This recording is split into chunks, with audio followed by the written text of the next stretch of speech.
जी अस्सलाम वालेकुम, मैं हूं डॉक्टर नाइला गायनी सोल्यूशन के फोरम से। मैं consultant gynaecologist and IVF consultant. आज हमने इस वीडियो के ऊपर इसके वीडियो के अंदर डिस्कस करना है पीसीओएस के मरीज़ों के अंदर जो इनफर्टिलिटी होती है।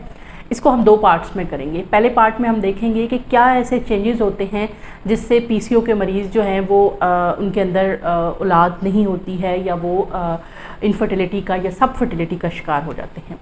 दूसरी वीडियोस में हम ये बात करेंगे कि जो पीसीओएस के रिलेटेड मरीज़ हैं उनके अंदर इनफर्टिलिटी बिल्कुल भी अनट्रीटेबल नहीं है, इट इज़ वेरी ट्रीटेबल। और क्या स्टेप्स होते हैं उसके, हम वो सारे स्टेप्स बताएंगे कि एंड तक हम क्या कर सकते हैं फॉर पीसीओ पेशेंट्स। इससे पहले कि मैं वीडियो को स्टार्ट करूं, मेरी आपसे रिक्वेस्ट है कि आपने मेरी वीडियो को एंड तक सुनना है, इसको लाइक करना है, चैनल को सब्सक्राइब करना है और इसको मैक्सिमम लोगों तक शेयर करना है। तो चलिए स्टार्ट करते हैं अपनी वीडियो। पीसीओस को बेसिकली पीसीओएस भी कहते हैं, जिसका मतलब ये है पॉलीसिस्टिक ओवेरियन सिंड्रोम। बाद लोग इसको पीसीओडीज भी कहते हैं, पॉलीसिस्टिक ओवेरियन डिजीज़। अब बेसिकली पीसीओएस है क्या? पीसीओएस का मतलब ये है कि आपकी ओवरी के अंदर बहुत सारी सिस्टिस, पॉलीसिस्टिस तो हैं, इसके अलावा और भी बहुत सारे प्रॉब्लम्स आपके अंदर चल रहे हैं। आपको जो कि पूरा एक बंडल होता है। PCO is a complete package, यानी आपके हेयर फॉल भी होगा, आपको हिर्सुटिज्म यानी बाल भी आएंगे चेहरे के ऊपर, आपको एक्नी का प्रॉब्लम भी होगा, आपका बाजुकात वेट जो है वो बहुत ज़्यादा गेन हो जाएगा और स्पेशली बेली फैट होगा वो, और आपका मेटाबॉलिज्म भी स्लो हो जाएगा, आपके एग्स भी मैच्योर नहीं होंगे, आपको शुगर का मसला भी हो सकता है। मतलब ये पूरा एक मेटाबॉलिक डिजीज़ है। अब इसके अंदर आज हम इसको समझेंगे कि पीसीओ में ऐसा क्या होता है कि इतना सारा कुछ होना शुरू हो जाता है। हमारी बॉडी अगर देखा जाए तो बेसिकली मैसेंजर्स पे चल रही होती है। ये इनको हमारे जो मैसेंजर्स होते हैं ये इनको हार्मोन्स कहते हैं। हमारी बॉडी बहुत सारे हार्मोन्स के अंदर चल रही होती है। अब पीसीओ के मरीज़ों के अंदर क्या होता है, ये सारे हार्मोन्स का बैलेंस ख़राब होने लग जाता है। फॉर एग्जांपल पीसीओएस के मरीज़ों के अंदर टेस्टोस्टेरोन का लेवल बढ़ जाता है। हालांकि टेस्टोस्टेरोन अगर देखा जाए तो ये मेल हार्मोन होता है और ये फीमेल के अंदर बड़ी ही कम लेवल में पाया जाता है। आप में से जो नॉन पेशेंट है पीसीओएस की, आपको पता होगा कि डॉक्टर्स सीरम टेस्टोस्टेरोन यानी ब्लड के अंदर टेस्टोस्टेरोन का लेवल चेक करते हैं। ये टेस्टोस्टेरोन बेसिकली ज़्यादातर सिम्टम्स के लिए रिस्पॉन्सिबल होता है। ये आपके अंदर बाल्डनेस करता है, बाल गिरते हैं, आपके फेशियल हेयर आ जाते हैं, चेहरे पे बाल ज़्यादा होने लग जाते हैं, एक्नी का प्रॉब्लम होने लग जाता है, आपको इवन आपकी जो बॉडी के अंदर जो है वो फैट डिपॉजिट होने लग जाता है। और चूँकि ये मेल हार्मोन है इसलिए चूँकि फीमेल हार्मोन कम होता है तो उसकी वजह से या उसके ऊपर ये डोमिनेंट हो जाता है, जिसकी वजह से आपके एग्स या तो बनते ही नहीं हैं, रिक्रूट ही नहीं होते। अगर रिक्रूट हो रहे हैं तो वो मैच्योर नहीं होते, अगर मैच्योर होते हैं तो वो फट नहीं पाते। तो बेसिकली पहला जो केमिकल मैसेंजर बॉडी में ख़राब होता है वो है टेस्टोस्टेरोन। इसके अलावा सीरम इंसुलिन का लेवल बॉडी के अंदर बहुत ज़्यादा बढ़ने लग जाता है। इसी वजह से आपको बहुत सारे डॉक्टर जो पीसीओएस को ट्रीट कर रहे होते हैं वो ग्लूकोफेज देते हैं। मैं अपने कुछ पेशेंट्स को देती हूँ तो वो मुझे कहते हैं डॉक्टर साहब ये तो शुगर की गोली है, ये आप मुझे क्यों दे रही हैं? बेसिकली इन पीसीओएस के मरीज़ों का इंसुलिन हार्मोन भी ख़राब होता है। बॉडी इंसुलिन को बहुत रेजिस्टेंट हो चुकी होती है, जिसकी वजह से इसका लेवल उसको मीट अप करने के लिए बहुत ज़्यादा बढ़ जाता है।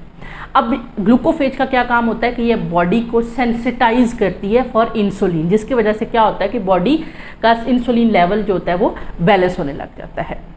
इसी तरह से तीसरा हार्मोन जो कि इसके अंदर ख़राब होता है वो है ल्यूटिनाइजिंग हार्मोन LH या फॉलिकल स्टिमुलेटिंग हार्मोन FSH। आपके डॉक्टर्स डेफिनेटली FSH और LH का टेस्ट कराते हैं। क्यों? क्योंकि फॉलिकल स्टिमुलेटिंग हार्मोन वो हार्मोन है जो अंडे को प्रिपेयर करता है, इसके नाम से ही जाहिर हो रहा है फॉलिकल स्टिमुलेटिंग हार्मोन। और LH हार्मोन बेसिकली क्या करता है, एग को रप्चर करने के लिए मदद करता है। इसका लेवल सडनली राइज होता है और जब ये सर्ज जाता है तो उसके बाद एग रप्चर होता है। जो पीसीओएस के पेशेंट हैं इनका ये वाला हार्मोनल सिस्टम भी बिल्कुल इम्बैलेंस हो चुका होता है। इसी तरह से पीसीओएस के अंदर देखा गया है कि थायराइड के बड़े प्रॉब्लम होते हैं, इसलिए डॉक्टर्स आपके थायराइड के टेस्ट TSH भी कराते हैं और प्रोलैक्टिन भी करवाते हैं। तो एक बहुत सारा PCOS come with a full package, जिसमें आपके तकरीबन सारे हार्मोन्स जो होते हैं जो कि रिलेटेड होते हैं फर्टिलिटी के साथ वो ख़राब हो गए होते हैं। अब होता क्या है, पीसीओएस भी दो तरह के वेरिएंट में आता है। कुछ ऐसे पेशेंट्स होते हैं जो कि ओबीज होते हैं। उनके अंदर तो हम लाइफस्टाइल मॉडिफिकेशन और इन चीज़ों के साथ एग को मैच्योर कर लेते हैं। लेकिन कुछ पीसीओएस, कुछ पेशेंट के अंदर बहुत ज़्यादा लीन होते हैं, उनके अंदर बेसिकली ल्यूटिनाइजिंग एलएच हार्मोन का प्रॉब्लम ज़्यादा होता है।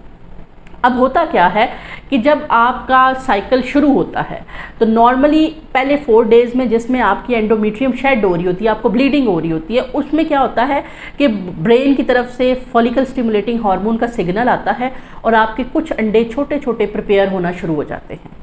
अब सेकेंड वीक में क्या होता है कि इनमें से एक एग जो है वो ज़्यादा ग्रोथ पकड़ता है और वो डोमिनेंट एग बनने लग जाता है, जिसका कि तकरीबन 14 डे के ऊपर जो साइज़ होता है वो 18 से लेके 28 मिलीमीटर तक हो सकता है। अब 18 से 28 मिलीमीटर की रेंज तक जब वो चला जाता है तो सडनली क्या होता है, तीसरे हफ्ते के स्टार्ट में जबकि हार्मोन एलएच का लेवल सर्ज होता है तो वो एग रप्चर होता है। जब वो रप्चर होता है तो अगर आपकी बॉडी के अंदर स्पर्म्स मौजूद हैं, आप उस दौरान अपने हस्बैंड से रिलेशनशिप में हैं या आपका IUI किया गया है, तो वो एग्स और स्पर्म आपस में मीट अप होते हैं तीसरे हफ्ते में और एम्ब्रियो बन जाता है। अब वो एम्ब्रियो वापस आके ट्रांसप्लांट हो जाता है, यूट्रस के अंदर इम्प्लांट हो जाता है, और अगर वो सक्सेसफुली इम्प्लांट होगा तो आपको पीरियड्स नहीं आएंगे और यू विल गेट प्रेग्नेंट। अब इनके अंदर या तो एग रिक्रूट नहीं हो रहे, अगर हो रहे हैं तो वो मैच्योर नहीं हो रहे, और अगर वो मैच्योर हो भी गए हैं तो उनके अंदर एलएच सर्ज नहीं आ रहा, जिसकी वजह से वो फट नहीं पा रहे। यहीं पे वो क्या होता है, वो घूमते रहते हैं। इसलिए पेशेंट्स जो पीसीओ के होते हैं उनमें देखा गया है कि मेंस्ट्रुअल साइकिल रेगुलर नहीं होते हैं और उनके अंदर जो है वो प्रॉपरली एग 12वें 14वें दिन पे जब हम अल्ट्रासाउंड करते हैं तो हमें कोई डोमिनेंट एग नहीं मिलता। एक ही साइज़ की बहुत सारी छोटे छोटे फॉलिकल पड़े होते हैं, इसलिए इसको पॉलीसिस्टिक भी कहते हैं कि बहुत सारे छोटे छोटे फॉलिकल एंड डोमिनेंट एग उनमें कोई भी नहीं है।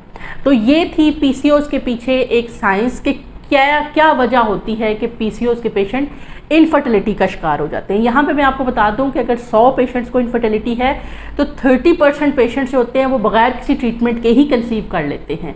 तो और लेकिन 70% पेशेंट जो होते हैं वो कहीं ना कहीं पे उनको एग मैच्योरिटी का प्रॉब्लम आता है and they need to consult the doctors. अब प्रॉब्लम बेसिकली क्या होता है कि पीसीओ के पेशेंट अक्सर तो पहले जीपीज़ के पास जाते हैं, जीपी से फिर ये गायनिकोलॉजिस्ट के पास जाते हैं, और थर्ड नंबर पे ये हमारे पास आते हैं, इनफर्टिलिटी कंसल्टेंट्स के पास आते हैं। तब तक इनके ऊपर काफ़ी सारे तजर्बे हो चुके होते हैं। तो अब नेक्स्ट वीडियो के अंदर मैं आपको पूरी गाइडलाइन दूंगी कि एक पीसीओ का पेशेंट जिसको कि इनफर्टिलिटी है, जिसको कि शादी को 6 महीने से 1 साल हो गया है और हस्बैंड उसका ठीक है और उसको प्रेगनेंसी नहीं हो रही, उनको किस तरह से एक इनफर्टिलिटी कंसल्टेंट उनकी हेल्प आउट कर सकता है, ये हम बात करेंगे नेक्स्ट वीडियो पे। आपको उम्मीद है कि ये वीडियो पसंद आएगी, समझ आ जाएगी, और आपने इसका सेकंड पार्ट ज़रूर देखना है क्योंकि उसके अंदर मैं आपको बताऊंगी कि क्या हमारा थीम ऑफ ट्रीटमेंट होता है फॉर द पीसीओ पेशेंट्स। तो इंशाल्लाह मिलते हैं नेक्स्ट वीडियो में, तब तक के लिए अल्लाह हाफिज़। मेरी आपसे रिक्वेस्ट है एंड पे जाते जाते कि इस वीडियो को आपने लाइक करना है, इसको आपने शेयर करना है और मेरे चैनल को सब्सक्राइब करना है, और इसको मुख्तलिफ सोशल प्लेटफॉर्म पे शेयर कीजिए ताकि मैक्सिमम लोगों तक जो पीसीओएस का शिकार हैं उनको अपनी बीमारी की समझ आ सके। तो इंशाल्लाह मिलते हैं नेक्स्ट वीडियो में, तब तक के लिए अल्लाह हाफिज़।